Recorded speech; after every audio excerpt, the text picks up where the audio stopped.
Lepo pozdravljeni na današnjem dogodku, na današnjem večeru, deževnem. Današnji dogodek smo naslovili z besedami, kje se je izgubila naša pozornost in kako jo dobiti nazaj. Pogovarjali se bomo o knjigi z naslovom Ukradena pozornost Johana Harija. Za začetek bi se jaz tukaj najprej pravzaprav zahvalila Mladinski knjigi, knjigarni Konzorcij, ki nas tako prijazno gosti, ter založbi Primus za povabilo in pa organizacijo tega dogodka. Predvsem se pa zahvaljujemo vam, vsem, ki ste se danes tukaj izbrali, ki boste nam posvetili pozornost ta večer. Pa da nas na kratko predstavim, najprej našo Jernejo. Jerneja Hribar-Bukovič je certificirana psihoterapeutka sistemsko-družinske psihoterapije, ki v zasebni praksi dela z družinami, pari in posamezniki. Je ena izmed psihoterapeutov na spletnem mestu mojpsihoterapeut.si. Moje ime je Kristina Trstenjak, sem vodja marketinga na našem spletnem mestu. Nekaj besed o mojpsihoterapeut.si. Naša platforma povezuje uporabnike, strokovnjake iz področja psihoterapije, strokovnjake različnih pristopov, ki delajo po celi Sloveniji in pa tudi preko videoklica na našem portalu.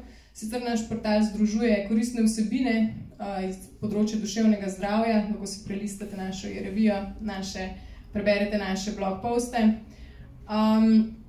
Lepo vabljeni, seveda, da se oglasite na naši spletni strani in si nas malo ogledate. Nekaj besed o naši knjigi, torej Ukradena pozornost. Zdaj, kaj bi jaz rekla o tej knjigi? Najprej sem bila malo zadržana, sicer vsi vemo, da pozornost v današnjem času, vemo take male odseke, zavedamo se, da mogoče viseti na tehnologiji ni najboljša zadeva, zavedamo se, da mogoče pretirana uporaba telefona, socialnih omrežij, aplikacij ni najbolj koristna niti za naše telo, niti za naše duševno zdravje, ampak ko začneš prebirati to knjigo, se v bistvu zaveš resnosti situacije. Jaz sem se kar usedla na kavč in sem začela razmišljati, kam gre moja pozornost čez dan, kaj se dogaja z mano, kam gre moje življenje v končnem. Namreč v knjigi avtor Johan Hari zelo dobro nakaže, kje odteka naša pozornost, kakšni so vzroki, da se sploh dopustimo, da naša pozornost gre, in pa načine, kako to odtekanje pozornosti zaustaviti. Jerneja, predajam ti besedo, da se malo še ti predstaviš, pa ti poveš svoj prvi vtis. Ja, moj prvi vtis je bil dosti podoben Kristininemu. Namreč tudi jaz sem se skozi knjigo, in tudi vi, če jo boste brali, če vam bo prišla v roke, boste mogoče imeli podobno izkušnjo. Tudi jaz sem se spraševala, prva stran, druga stran, koliko je teh še strani. In mogoče tudi zdaj, skozi ta študij psihoterapije, ker sem nas tudi mečkano v bistvu naučili tega, kaj je pomembenega, da nisem več zmogla v bistvu samo brati te knjige, nisem se venomer ustavljala in potem sem že razmišljala, ker ta avtor tudi recimo govori o ADHD-ju, to se pravi o motnji pozornosti, sem rekel, pa imam zdaj jaz motno pozornosti, ali imam mogoče on motno pozornosti, ker tako ni za podatke in jaz jih ne moram vseh ujeti. Tako da zelo ena taka zanimiva izkušnja.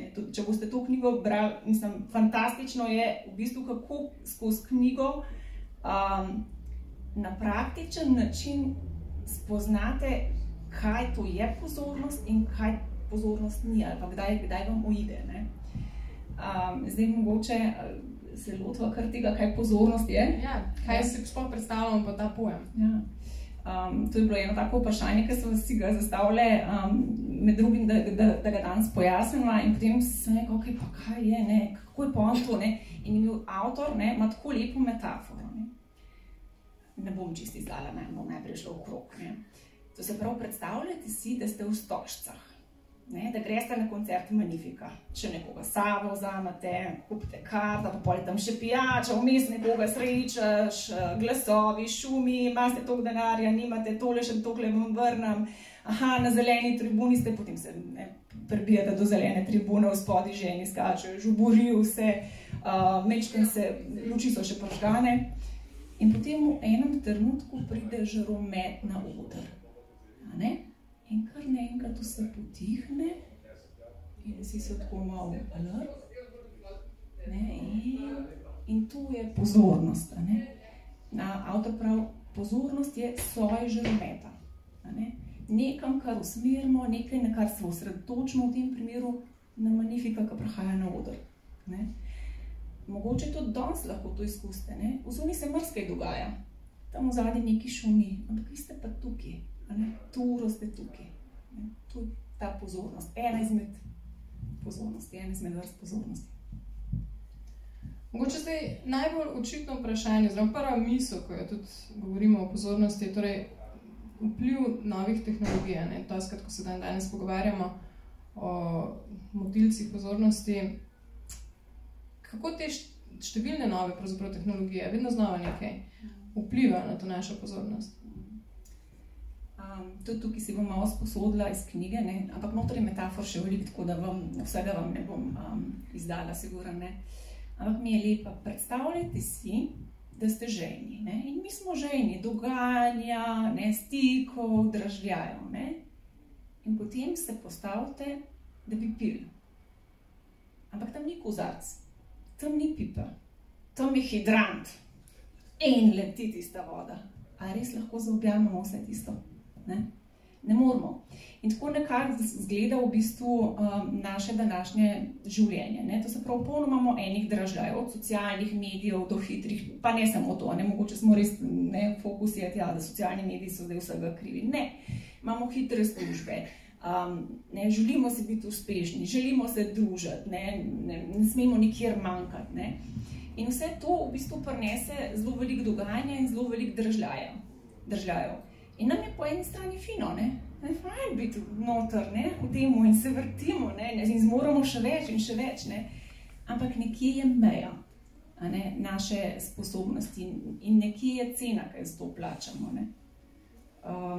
Tako da in stvari in človek imajo meje, fizične, psihične, mogoče v tem svetu tudi ekološke meje, tako. Še to mogoče, ki sem še pozabila. Je pa to tudi, da nas spodbuja v bistvu, kdo je priznan, direktorji, vplivneži, tisti, ki poskrbijo, da nam gre vedno boljši in vedno, da dosegamo vedno več, nekako merilo gospodarska rast. In čim bolj to pospešati, dajmo še pospešati, koliko še lahko pospešimo. Mene se je dotaknil v knjigi, ko je citiral avtor nevroznanstvenika profesorja Millerja, ki je v bistvu to današnje stanje odvračanja pozornosti označil za popoln vihar kognitivnega propadanja. To je kar malo katastrofično rečeno.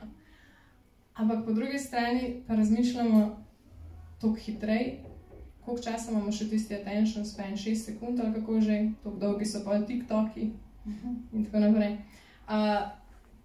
Kako se v bistvu na te dražljaje, pa dražljaje iz okolja in hitrost tempa odzivajo naši možgani? V bistvu, kakšna je cena, ki jo plačujemo za to? Zdaj, lastnost naših možganov je, da gledajo, da delajo selekcijo, kaj je pomembno, pa kaj ni pomembno.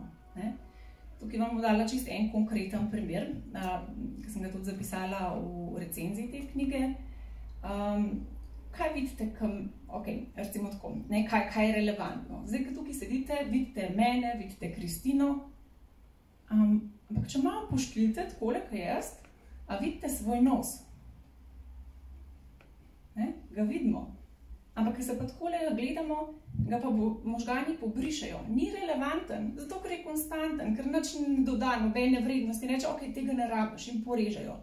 In možgani cel čas to počnejo, selekcionirajo, kaj je pomembno, kaj ni pomembno. Tako mogoče zdaj prej bil hrup zunaj, pa ga ne zaznamo, zato ker smo zdaj tukaj, pa poslušamo, kaj se dogaja tukaj, smo osredotočeni, reče, tisto ni relevantno zdaj, erase, pobriš. In ta selekcija v bistvu se dela zelo na enih takih, pravzaprav zelo veliko stvari je v predzavestnem stanju, ko je že selekcionirano. Tukaj imam jaz eno številko, ki mi nekaj pomeni, recimo, da sem tako malo proti magičnemu mišljenju. Glavno tista številka mi nekaj pomeni, vse ostale mi pa ne. In je zanimivo, ko se jaz tako recimo vozim po mestu in nobenih registrskih tablic ne opazim. Ampak v trenutku, ko je tista številka, jo pa zagledam. To ne pomeni, da je zdaj ona številka res nekaj tam za mene, ne? Ampak da da so nam možgani v bistvu ponudili v zavest, zato ker sem jaz si nekje zamislila, da to pa nekaj pomeni. Se reka, evo, ne? Sicer bi šla pa mimo. In to se dogaja v milih sekundah, te filtracije in kaj je pomembno s procesiranje tega, kar zaznamo, kar dobimo iz okolja. Cena za to, da hočemo biti hitrejši, boljši, videti več, biti povsod zraven. Tukaj mi je en tak lušten primer, ki ga imam še daleč nazaj.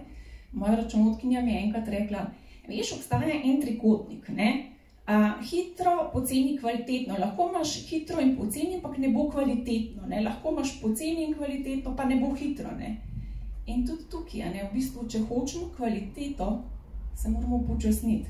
Če hočemo pa hiteti, bomo plačali ceno. In cena, ki jo plačamo, je lahko zelo različna. Lahko izgubljamo čas, ne? Zato, ker se ne sliši, ne?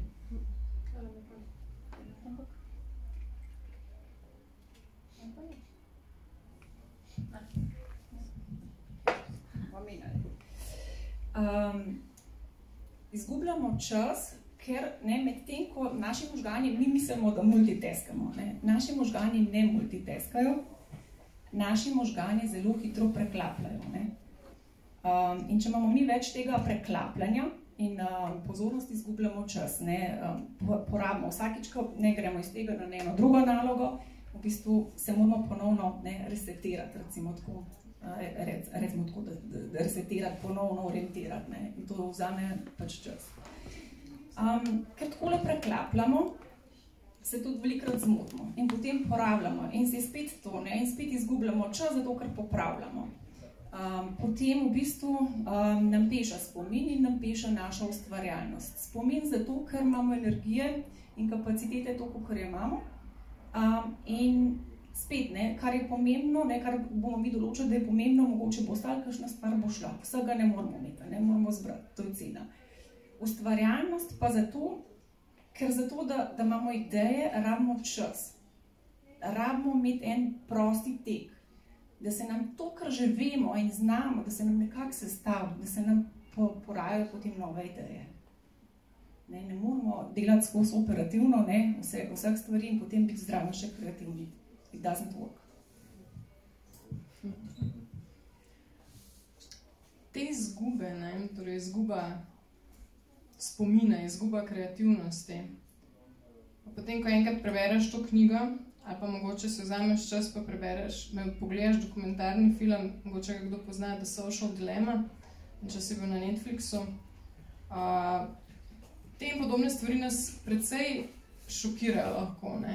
Na neki točki se vse skupaj resetira se nam pogled na svet in potem, to sem vsaj jaz naredila, zbrišemo aplikacije, damo telefon dol, gasnemo televizijo, ampak pa je prazno. In pa ne vemo, s čim bi napolnili ta čas, ne vemo, kaj bi naredili. Kaj lahko pričakujemo? Se pravi, tega praznega časa, kaj lahko naredimo, ko iz svojega življenja umaknemo te motilce pozornosti? Ja, ko umaknemo motilce pozornosti, ko se sklopimo z Facebooka, Instagrama, čisti zemlji. Ne, pojav se ponavadi nemir, ne, ker smo tega v bistvu tako navajeni, ne, ker smo toliko v končni fazi prepravljeni strežljaji, ne, vemo tudi, da v bistvu vsi ti socialni mediji, ne, zvišujejo nivo dopamina, ne, na katerega se potem navadimo in to je neko naravno stanje. In je to v bistvu na nek način, mislim, ne, tukaj se ne bomo slepili, to je na nek način zasvojenost, ne. Zdaj čisto konkretno mogoče, ne, v tem psihoterapevtskem svetu se v bistvu v zadnjem času dosti govori o tem, recimo o zasvojenosti z internetno pornografijo, ne. In nekdo, ki je zasvojen z internetno pornografijo, on ima te močne dražljaje. In zdaj ta človek, kako naj on v bistvu v enem ljubečem odnosu doživi enake efekte, enake dražljaje. Ni, ne, manjka nekaj in je težko in se spet senzibilizira. Ja, hvala. Ne, na tok nežne odtenke je težko, ne? In traja kar nekaj časa in nas veliko krat zanese tako, da ne zbrišemo kako že Facebook in potem gremo na Instagram, ne? Ali pa recimo tako, kar se meni dogaja. Jaz sem tudi navajena, da izkus nekaj. Ravno danes, ko sem se pripravljala za tukaj, ne, je bilo, ok, tole grem čez, da bom vedela. Pa je bilo pa mečkam tako, pa dajmo še malo na telefon pogledati, jo, pa ta klient me klical, pa bi jaz, ne, skozi nekaj, ne, potem prije sobota in nedelja in lahko telefon odložim. In jaz zjutraj se zbudim in pogledam na nočno marco in rečem, taki sem pokopajn, ne. Tudi meni je težko, ne, pustiti telefon tam in biti sam z družino, ne, minimalnih, ne, samo to, kaj se ti dogaja, kaj bomo danes počeli, kam gremo, ne, dajmo biti malo pomembni, aj kakšen mail, aj kdo kaj po lajku, ne, tudi jaz imam to. Pa rečem, ok, lahko 2 dni pustim telefon primiran, bo lahko počakali, a ne. Ja, tako, kot odvisniki, ne zmoramo brez in želimo zapolniti ta občutek praznine. Ampak tam, ne, v tej praznini, če mečkam zdržnimo z njo, jaz in vi in klienti in vsi ostali, tam je, ne, potem se tudi kaj najde, kakšna dragocenost. Dela. Ja, to je vpliv na posameznika, vpliva pa to tudi na družbo. V knjigi so v bistvu, sploh v zadnjih poglavjih, avtor zelo poglablja tudi to, kako to drobljenje pozornosti vpliva na našo aktivnost, socialno vključenost v bistvu. Da povzroča to v bistvu krizo v celotni družbi, ker z izgubo zbranosti izgubimo možnost sploh reševanja njih problemov. Pa bi te zdaj vprašala, kot terapeutka nam lahko malo razkriješ skrivnosti človeške psihe, pa kako je sploh možno, da se od zunaj tako upravlja z našo pozornostjo? Tukaj me je zelo prešinil oziroma presunil en del iz te knjige, ki govori o ameriškem psihologu in behavioristu Skinnerju. On je delal poskuse na zajcih, prašičih, podganah, golobih, ne? In je ugotovil, da te živali pravzaprav naredijo marsikaj, kar si on zamisli, ne? Če dobijo nagrado. In nagrada je bila v tem primeru hrana, ne? In zajci so metali, ne vem, kovančke v nabiralnik, golobi so raztegovali svoje krile in potem so bili nagrajeni, ne? In pravzaprav obstaja še eno bitje, ki je tudi zelo dovzetno za te stvari, ne? Ja, se vam kaj sanja, kjero bitje bi to bilo? Človek, ja, mi smo tudi dovzetni, ne? Mi imamo tudi radi nagrade in mi se tudi izogibamo kakšnim neprijetnim stvarem, ne? In to sta 2 vzvoda od zunaj, to se pravi, eden je, da te nagradimo, ne, ti damo všečke, ne, in potem si priljubljeni. Mi imamo vse potrebo potem, da smo priljubljeni, da se nekdo prepozna, da smo videni, slišani, je fajn, nekdo je všečko našo objavo, Madonna, pardon. Ne, in smo marsikaj pripravljeni za to narediti, ne. Ali pa včasih se bojimo, da bomo kakšno ugodnost izgubili, ne. To je, ne, zato ki imam tudi kakšnega iz marketinga, ne. Tudi sama sem včasih delala v marketingu, ne. Zelo fajn spodbuda je samo še danes, ne, joj, da nam izgubo te priložnosti, ne, in takoj in zagrabaš, to se pravi nekaj ne izgubiti. Mi je bilo zanimivo, ko mi je moj sin enkrat povedal, mislim, da je Snapchat, jaz ne poznam vseh teh novih, in je rekel, veš, če sem vsak dan gor, potem imam en tak niz in potem se mi tako sneka in kaj, če pa nisi pač danes, ne bom, pa bom pa zgubil. Aha, ok, ne. In tudi njih v bistvu tako na tak način ne prevežejo gor, ne. In v tem so, ne, socialni mediji in ekipe, ki so za njimi zelo zverzirani, oni imajo cele ekipe v zadnji, da poskrbijo, da ti ostaneš tam gor, ne. Dlje, kar si gor, boljše za njih, ne. Ja, je pa težava, ne, ker v bistvu mi potem, ne, smo zelo se navadimo tega, da nam kreirajo všečki to, kar objavimo, In pol tudi te vzorci, ne, se veste, naši možgani potem tudi tako delujo, da tisto, kar ne krepiš, se udebelijo te nevronske povezave, ne, in se še bolj ukrepi. To se pravi, če sem jaz prijazna, pa ne vem, če imam fajn slike, potem je to lajkano in potem jaz samo še to delam. Ne. To, da sem včasih jaz razsuta in imam slab dan, tega nam objavljala, ker to ne bo lajko, ne, nima smisla. In potem jaz to začnem, ne, lahko tudi, ne, v najslabšem primeru delati tudi v resničnem življenju. Se pravi, sem prijazni in sem nice, ne, tisti del pa premaknem nekam. To je tako, kot recimo v zgodnjem razvoju otroka, ki se otrok orientira po mami. Mama apruva, mama reče v redu, ok, to se splača, to bom še delal, to se pravi, sem v redu. Tiskar pa mama zignorira, ne opazne, ker pač dobimo tudi koga na terapijo, ne, ker je bil premalo opažen ali pa ne v celem svojem doživljanju vseh njegovih čustvih, a ne, tisto pa potem pač ni, ne, jeza ni v redu, ne, jokat, kaj boš jokal, ne, to ne, a ne, recimo. Ja, in namesto dovolj dobra mama, a ne, potem prevzame to korporacija, to vlogo nagrajevanja. Ali pa terapeut, ne. No, to je dobro namero. Terapeut je lahko tudi dobra opcija, ni nujno, da je. Ali pa tudi dobri prijatelji so včasih na mestu, tako da marsikaj se najde, ne, ni tako črno. Ni tako črno. Ja. Kako pa lahko to pozornost mi upravljamo, vse poprit obrnemo? V knjigi so omenjeni izrazi, kot so zanos, vsakodnevni trans, kaj pomenijo in v bistvu zakaj koristijo zdrave naše psihe? Avtor v bistvu, ne, tudi danes ste tukaj v bistvu zato, da bi najdeli svojo pozornost. Ne? In avtor v tej knjigi pravzaprav omeni 3 poti do nje, ne? Nekaj, kar neguje to našo pozornost. In ena izmed poti je, on jo pomenuje zanos, meni je mogoče bolj bližje flow, je pa zanimivo, ker sem gledala, iz kje je črpal on in je črpal od enega madžarskega avtorja, ki ima pa prav knjigo in je tudi prevedena v slovenščino, ki je zanos in v spodaj piše flow. Tako da, ne, oboje je v redu, ne, oboje se uporablja. Zanos. Ampak kdo idejo, kaj bi bil zanos? Pa flow. Flow ne bi bilo tekoče, ne? Ok, nekaj tekoče. Brez odpora. Brez odpora, ja. A je imel kdo izkušnjo, da je bil res v flowu? Ko si zaljubljen ponovadi. Ok, ko si zaljubljen si v flowu, ok.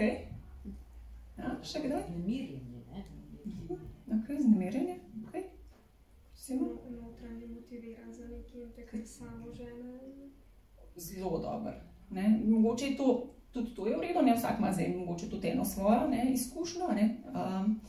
Ja, to izkušnjo, recimo, ko ste jo pa vi navedla, je pa avtor v bistvu definiral nekaj, kar začneš, kar te notranje motivira, kar te požene tudi čez mogoče kakšno fazo, ki je naporna ali pa težka. In potem da primer, recimo, plezalcev, ne, tam si v steni nekje, jaz se nisem nikoli plezala, mogoče še kdaj bom, pa bom razumela ta zanos, ne, in prideš čez en tak zoper, ampak ker veš, da si že na pol poti, ne, in je dober feeling in ti še čisto malo manjka in te potegne čez.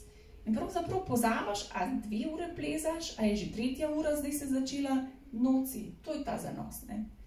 Ali pa recimo umetniki, ne, ki dobi idejo in se zapre v atelje in ga ni ven, ne, mislim, pije minimalno, ampak tam noter je, dokler mu ne rata. In tudi pozab mogoče mečka na to utrujenost, ampak je noter, ne, ga potegne čez. Tukaj zdaj mečkam gleda, kako najti zanos, ne, če ga še niste. Tukaj piše, da si postaviš cilj, ki ti veliko pomeni, če te ne vdihuje, in delaš to na robu zmogljivosti. Na robu zmogljivosti ne, da se zdaj iztrošiš, ampak da je toliko izziv, da je malo izziv, ne, da ni čist, ne, ampak pa da ni preveč, to se pravi na robu tega.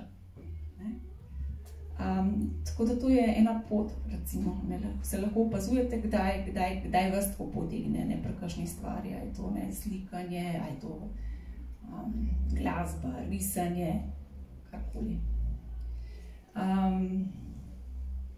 Ja, še nekaj sem pozabila povedati, vidim. ne glede na pot, ne, to se pravi, ne glede na to, ali je to zdaj ta zanos, flow, ali je to zasanjenost, vsakodnevni trans, ta druga pot, ali je to poglobljeno branje, ki je tretja pot recimo.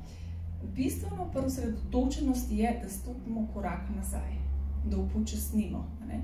Jaz velikokrat v terapiji rečem klientom, ne, dajmo biti malo bolj počasi.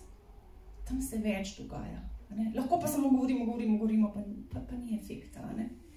Ali pa včasih, tudi mislim, da je celo en pregovor, korak nazaj je včasih prvi korak naprej. Ne. Se ustaviti, ne kar iti, ampak se ustaviti, pa pogledati, pa videti, wow, ok, in pa naprej. Mogoče vidiš več. Ok, to je ta zanos. Ok.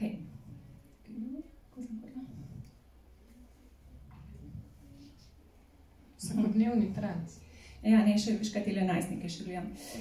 Zdaj tako nepopularno, pri starših je odklopil, ne tako často dobim nekakšno mamo v terapijo, odklopila bom, ne, lahko bila to po moja zgodba, ker tudi jaz včasih pomislim, ok, zdaj pa dost, vsi telefone sem v košarico, dost, ne.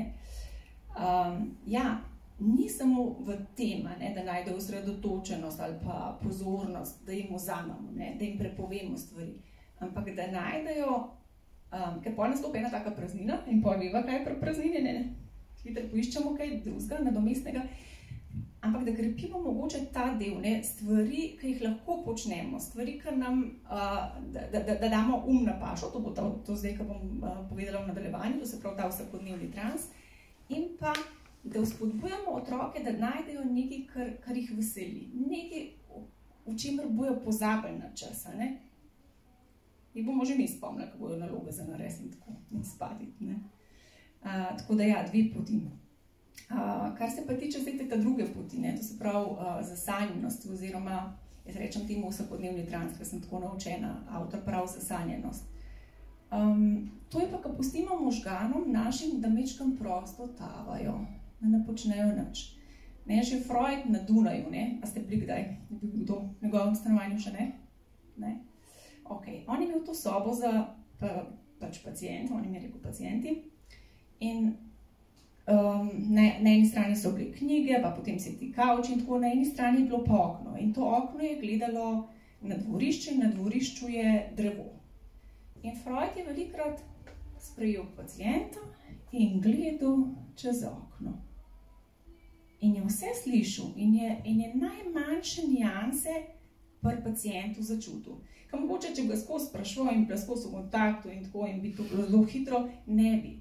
Tako je pa v bistvu spustil sebo eno drugo stanje, to stanje zasanjenosti, odmaknil pogled in slišal, kaj se dogaja pri njemu. Brez da bi ga mogoče niti gledal, ne. Saj mislim, da tako psihoanalitiki ne gledajo, ne, ker so na kavču. Klienti, ne psihoanalitiki, ali pa tudi. Noben od njih ne gleda. Okay. Mogoče si probite predstavljati vaš zadnji dopust na morju, ne vem, v jezeru. Tako, samo mečkam se probite povezati s to sliko. Kaj ste bili nazadnje na morju, recimo? V plaži, Bali, kaj ste čutili pesek pod nogami, kaj ste gledali ljudi, ki se sprehajajo. In nič vam ni bilo treba, pravzaprav, ker ste bili tako na dopustu. A se vam je zgodilo kdaj, da ste tam na dopustu dobili kakšno idejo tako, na tak način? Samo to, kar ste opazovali. Ja? Ok. Še kdo? V tem prostem teku? Ste si dovolili kaj prostega teka? Ja? Ok, to ste si. To je en način. Zdaj sem tudi jaz upočasnila, če ste videla, ne? Prav na ta način. Spustiti. Iti malo bolj počas. Dati prostor možganom. Kako je on rekel avtor v knjigi? Dati možgane, kako že ne omehčati neki, ne tak... Prosti tek, no. Prosti tek, no, ja, recimo tako. V takem stanju ne, možgani integrirajo tisto, kar ste se že naučili. Vi veliko veste, od vse povsod. Da pa lahko to nekako na novo povežete, rabite pa ta prosti tek, da se nove asociacije, integracije vzpostavljajo. Ne? Aha, še nekaj, to moram čupati. Tudi veliki znanstveni preboji so se zgodili na tak način. Ne? To bom zdaj delila primer, ki ga je imel moj sin v času korone, ko so mogli predstavljati slavne osebnosti in on si je zbral Newtona, ne vem po katerem ključu. In potem smo ugotavljali, da ta Newton je v bistvu bil pravzaprav tudi v enem stanju korone, ki se mu ni rekla korona, ampak kuga. In se tudi nekaj let, mislim, da je bilo 2 leti, ni šolo, oziroma je mogel biti doma, zato ker so vsi pač se umaknili, da se ne bi širili. In on je takrat sedel pač po tistim drevesom in razmišljal in imel možgane v prostem teku in prišel do vseh teh njegovih zakonov.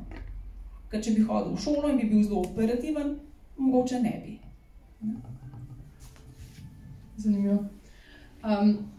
Na tej točki sem zdaj hotela malo omeniti, mogoče psihoterapija, pa ta pomen tega, da sam bivamo, mogoče v psihoanalitski terapiji, pa tudi v integrativni varianti, da samo smo na kavču ležimo in integriramo svoje ideje, svoje razmišljanje, zato ker smo enkrat na teden, 2krat na teden, 3krat na teden na kavču in imamo to možnost ob neki ljubeči prisotnosti terapeuta. Sicer si pa omenila to poglobljeno branje tudi. Jaz se spomnim, ko sem bila otrok, ko sem bila sposobna eno knjigo v enem sittingu prebrati, ko sem ležala na ležalniku in v bistvu na svoje počitnice 7-dnevno vzela 7 knjig in v enem dnevu ponavadi požrla celo in počakala, dokler me ni mami poklicala na kosilo. In potem naprej brala. Zdaj je pa to toliko težko, še tole knjigo sem komaj prebrala.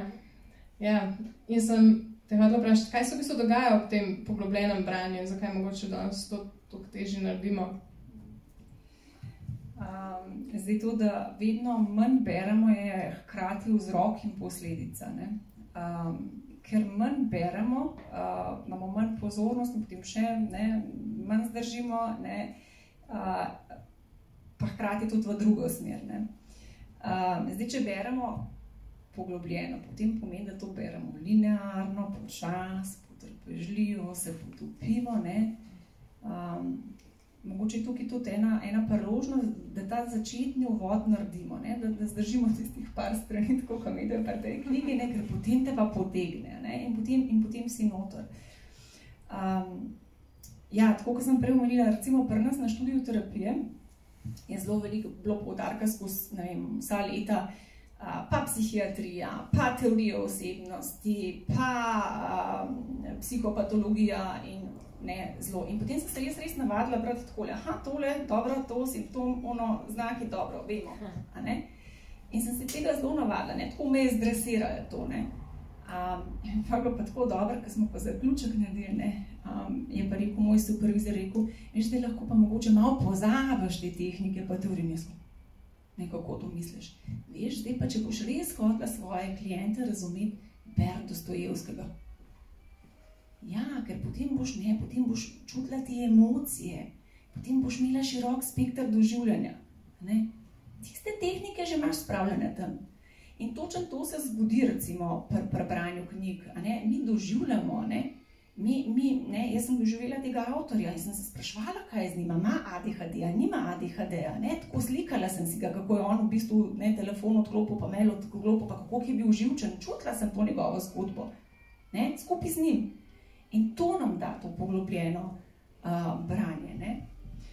Jaz bi mogoče tukaj še prebrala en del iz knjige, en citat avtorja, ki se mi zdi, da je tako pikicana in je fajn mogoče, da slišite. Takole prav. Dolgotrajnejše posvečanje kompleksnim zgodbam o notranjem doživljanju drugih ljudi v naši zavesti zariše drugačne vzorce. Tudi sami postanemo bolj dojemljivi, odprti, empatični. Če pa se več ur izpostavljamo vreščečim drobcem vrvrenja, ki prevladujejo na družabnih omrežjih, se začnejo tako oblikovati naše misli. Naš notranji glas postane bolj robat, glasnejši in manj oglašen na nežnejše in tišje misli. Pazite, katere tehnologije uporabljate, saj obstaja nevarnost, da se vaša zavest oblikuje po njihovem zgledu. In zdaj, če pogledamo recimo jaz sem si 3 spisala te socialne medije in lastnosti, recimo Twitter. Ne. Na Twitterju imaš lahko maksimalno 280 znakov. To se pravi, moraš biti jasen, hiter, ne, fino je, da si odločen, da imaš res eno stališče in fino je, da dobiš čim več replajev in osredotočenost traja zelo malo časa. To se pravi, eden je nekaj izjavil, vsi se javimo, vsi potrdimo, zanikamo, točno vemo, kaj je res, kaj ni, imamo mnenje in potem next. Ne. Če imamo Facebook, ne, potem imamo na tem Facebooku same vrhunce svojega življenja, najlepše. Ne. Jaz trenutno izlet v Italijo. Ne. To, da sem mogla doma posodo pomivati, preden sem prišla, tega nimam, ker to pač ni vrhunca. Ne. In pomembno je, da te vrhunce pokažemo svojim prijateljem. In če so oni, če polajkajo, potem je v redu. Ne, in potem smo si njim blizu. Ne. To se pravi, pomembno je, da pokažem najboljš in oni najboljš, da imamo potrjena prijateljstva in da oni lajkajo in jaz njim. In to pomeni, da smo povezani. Ne. Če imamo Instagram, so 3 pravila. Pomemben je videz. Pomemben je videz. Pomemben je videz.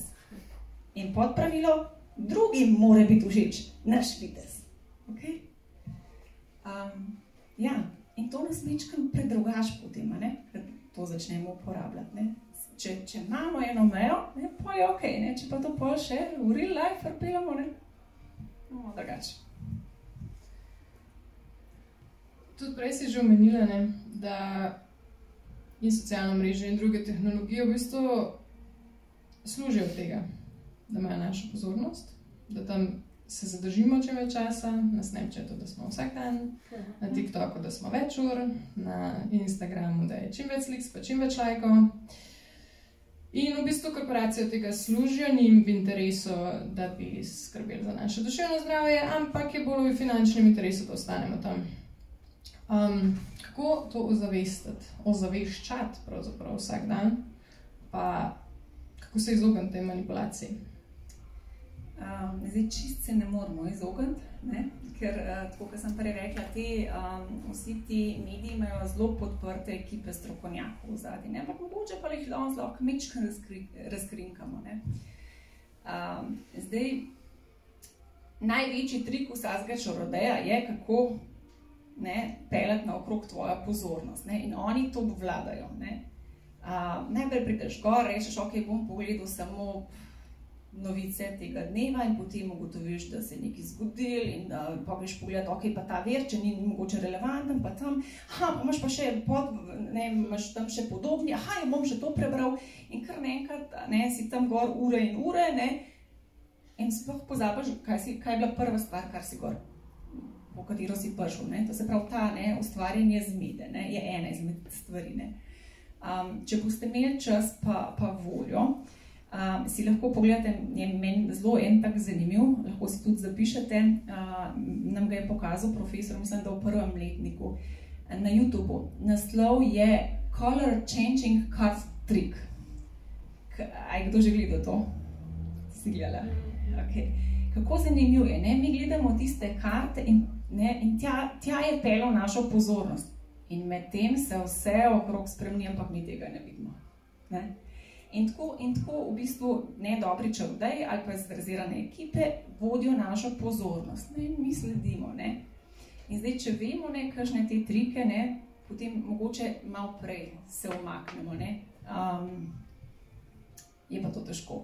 Tako da tudi jaz, recimo, ko imam skozi to v glavi, ko vem, kaj povzroča zasvojenost, recimo pri najstnikih, pa še vedno, ko mi mož naloži IT-ovc aplikacijo za merjenje časa, sem vsakič zgrožena, ker sem preveč gora, ne, tako da, ampak ja, se trudimo, vsaj čez vikend v bistvu ugasem. Tudi ena zanimiva stvar je, da v bistvu algoritmi na teh socialnih omrežjih njim je vseeno pravzaprav, a mi zdaj smo z nečim zadovoljni ali nismo, oni beležijo samo, kje je več odziva. Temu se reče ta negativna pristranost, ne? Ker smo bolj občutljivi na novice, ki so žalostne, nam vzbujajo straha, ne? V človeški naravi je, da je oprezana, ne? Zato, da se ogne temu, ker je neprijetno. Zdaj recimo en čist zadnji primer je ravno to, kar se je zdaj zgodilo pač v Celju, te punce, ki so imeli ta pretep, kako je to zakrožena, ne? Zgroženi, jezni, žalostni. Ampak, kar je v zadnji je, odzivajo se na to, dajmo jim še več tega, ne? In potem smo še bolj jezni in smo v tej spirali. Tako da to je recimo dobro vedeti, da ne pograbimo vsakega hakelčka, vsake kljukce, ampak rečemo, a rabam res tlele pokomentirati, a rabam res to deliti, ali se lahko umaknem z tega, da ne bom še več tega dobil, da sam sebi ne bom tega not prinesel. Gremo na malo bolj pozitivno noto, mogoče. Včasih smo ljudje se ravnali po svojih potrebah, po naravi, po ritmu sonca in teme. Jedli smo, ko smo bili lačni, spali smo, ko smo bili utrujeni. Danes pa se silimo jesti takrat, ko nismo lačni, zato da gremo po nekem režimu, ne telovadimo se, ne gibamo, gremo spat ob 12, zato ker imamo zvečer še delo. In kako se vrniti, kako pripeljati mogoče to vsaj kanček nazaj v naše življenje? Ja, tako, kot si rekla, dva ritma sta. Eden je ritem sonca, ta naravni ritem, eden je pa ritem, avtor prav strojev, jaz bi rekla mogoče sodobnega časa, kjer smo po nekih merilih od 8 do 4 sedeli, ali po 9 do 5, je se ob 5, potem se gre na fitness in tako, zelo smo nekam se ujeli.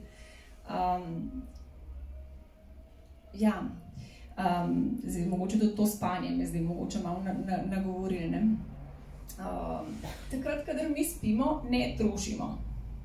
In to je stran vržen čas, z vidika gospodarske rasti. Prosim, če ne vsi spimo samo 4 ure, ker potem imamo 4 ure več, da lahko zapravljamo, jemo, in lahko jemo dvakrat, več, gledamo dvakrat več, skratka, nekaj se bo obrnilo, če sam spimo, ni nič od nas, to je res neproduktivno. Je pa tudi tako, da ko ne spimo, potem smo mečkam bolj utrujeni, potem smo tudi mečkam bolj, tako nam je vseeno, pa mi prodej še tisto v redu, pa bom pogledal še to serijo, pa te reklame. Jaz ful rada delam recimo terapijo, kadar so ljudje utrujeni. Takrat je ful manj odporov, takrat pridemo čez vse skozi. Ampak seveda delam to z drugim zavedanjem. Medtem, ko marketing pa to dela, zvečer nam dajo reklame. Ja, kaj je fajn, ker takrat smo itak že utrujeni, hit me more, dobro, daj mi te reklame itak, ja, najboljše. In smo bolj dojemljivi. Zdaj to, da ne spimo veliko, ima precej pomanjkljivosti, mečkam bom še pri črnogledih, pa bom šla bolj pozitivnim. Zdaj, po raziskavah je, če smo 19 ur budni, recimo, je to tako, kot eno stanje opitosti. Mečkam zgubimo reflekse, pozornost nam uhaja, skratka ni dobro. Pri odraslih vidimo, recimo, da so zaspani ljudje, pri otrocih je pa kaj tipično. Se spomnite svojih majhnih otrok, ki so bili zaspani. A so rekli, jaz sem pa ful zaspan, jaz bi šel spat. Kaj se je zgodilo? Po čem ste prepoznali?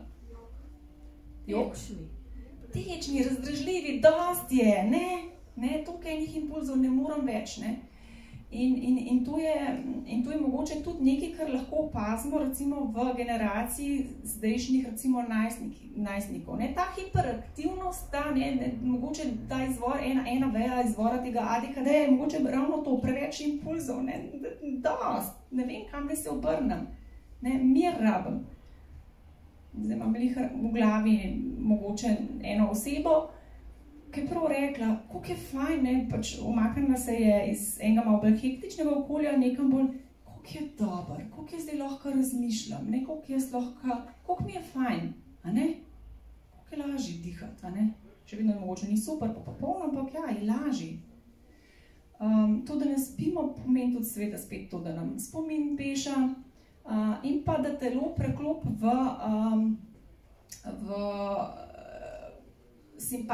vklop se simpatično živčuje, kar pomeni, da se dvigne krvni tlak, imamo željo po kakšnih sladkih stvarih, taki comfort food, srce nam hitreje bije, telo se pripravlja, da bo zdržal ta napor, ampak zdržati tak napor vsak dan ima ceno.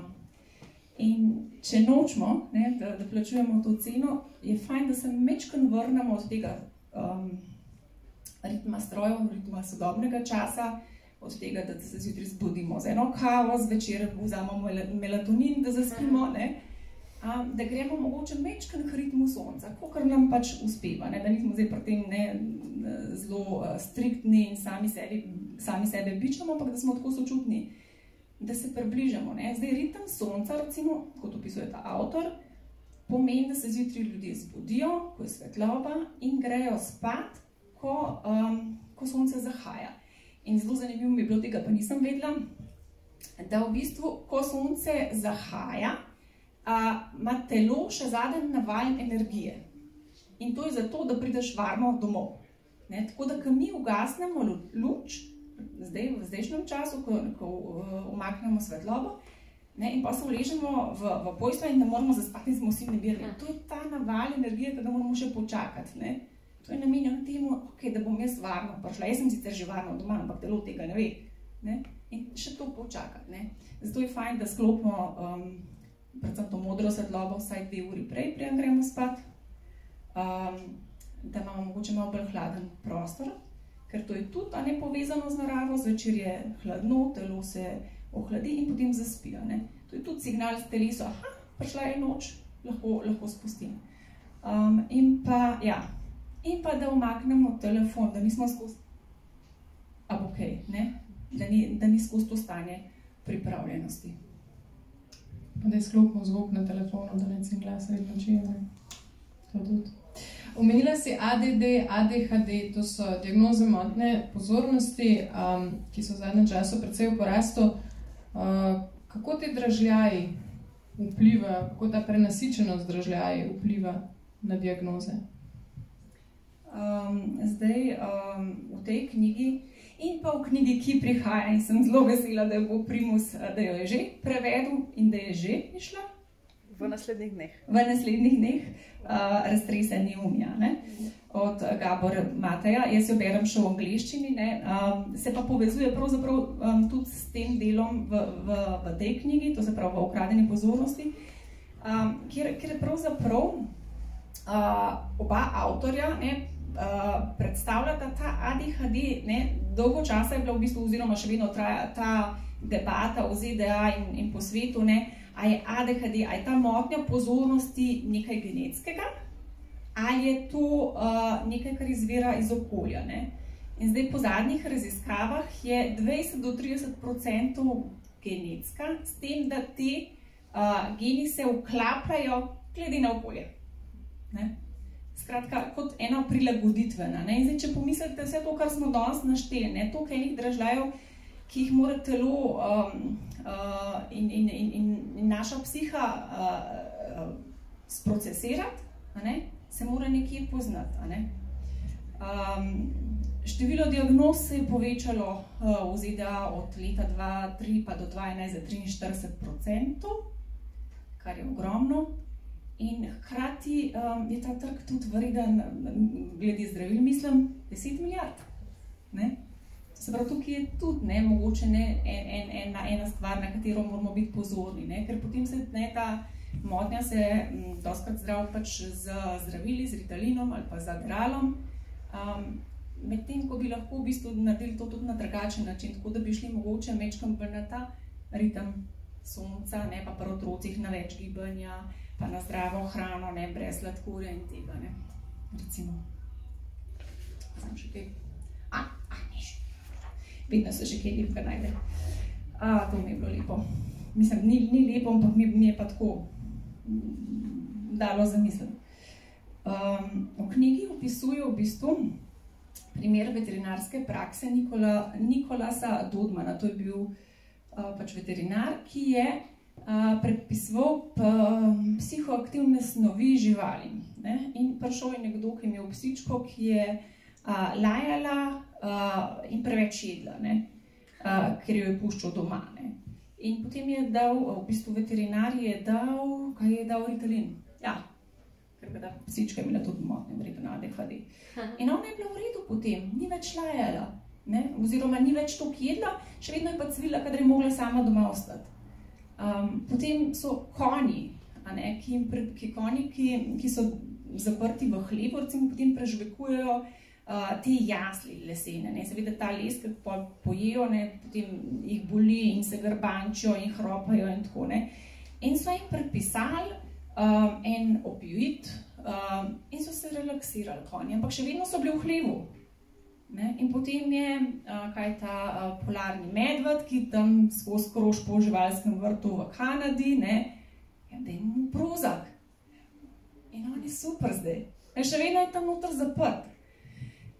In pol se je tudi jaz sprašujem, ne, na Prozacu in Xanaxu in Valiumu so papagaji, mroži, domače mačke in človek, ja, in ljudje. In ne, mogoče je tukaj tudi ena priložnost, da ozavestimo to, da ni nujno, da dobimo tablete, ampak da je mogoče to ena prilagoditvena motnja in če spremenimo pogoje, v katerih smo, recimo, ne bomo več rabili tega. Ne? Tako. Ja, pri otrocih predvsem to, kar sem že rekla, ne? Da jim omogočimo gibanje, ne? Mi zdaj zapiramo otroke, nimajo več psihične, fizične toliko svobode. Ne? Če ozavestimo to, ne? Da jih spustimo. Ne? Tukaj en lušten projekt, ki je Let Grow, pa sem šla izpol še pogooglati to, kaj to pomeni. In oni prav točke dajajo, ne, ko gre otrok sam v šolo iz šole. Ne. Mi jih pa vozimo do šole, da se mu ne bo kaj zgodilo, ne, da ne bo slučajno, ne, tako, ne. In se moramo prav zavestno, jaz se moram prav zavestno reči, ok, pejte, ne, kdaj prideš v redu, se veš, kam moraš iti. Da proba, da ima izkušnjo, ne, da dobi to samozavest. Kolikrat jaz na terapiji slišim najstnike, ki rečejo, jaz bi si želel, da bi moji starši meni zaupali. Oni mi sploh ne zaupajo, oni mislijo, da sem kar drogiral, oni mislijo, da bom ne vem kaj, sploh mi ne zaupajo, sploh. In to je toliko težko. A ne? In je tako, ne, tako en tak proces, ki ga pol tudi jaz, ok, zaupati, ne?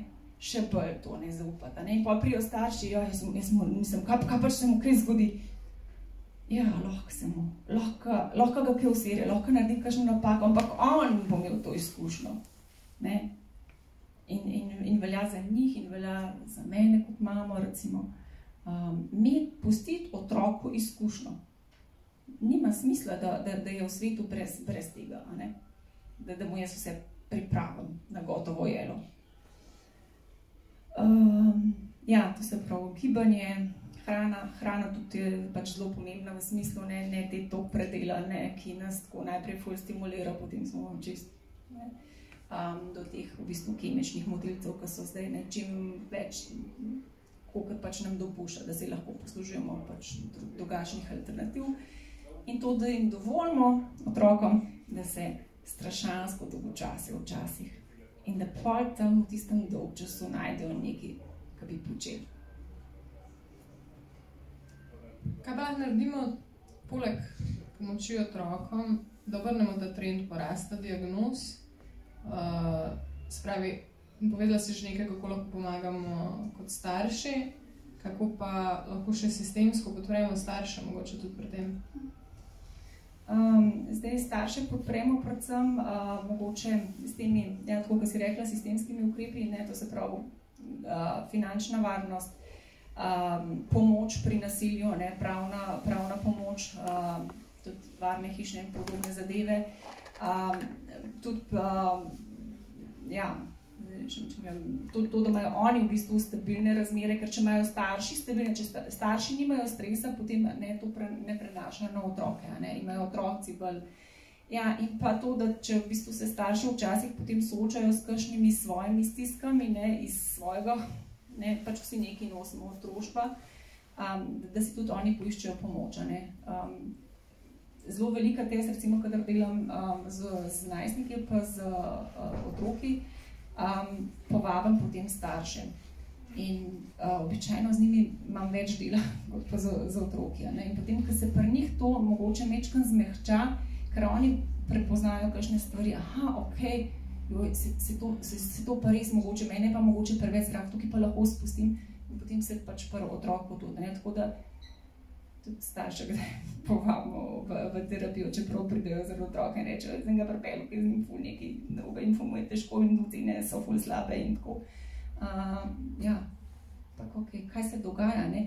Ker mogoče tudi to, ko smo prej govorili DHD, ne? Če je otrok vznemirjen, ni kar brez razloga, nekaj se dogaja, ne? Ali je vsega preveč, ali je mogoče kakšen stresen dejavnik, recimo v družini, ne? Ker je prav ta lestvica, recimo AC lestvica, se pravi, neglect je zanemarjanje, nasilje, zloraba, disfunkcionalna familija. Lahko je kaj tazga težjega, lahko je pa samo mogoče kakšna malenkost. In je res dobro, da v bistvu da podpremo pač in otroke in starše, recimo tako.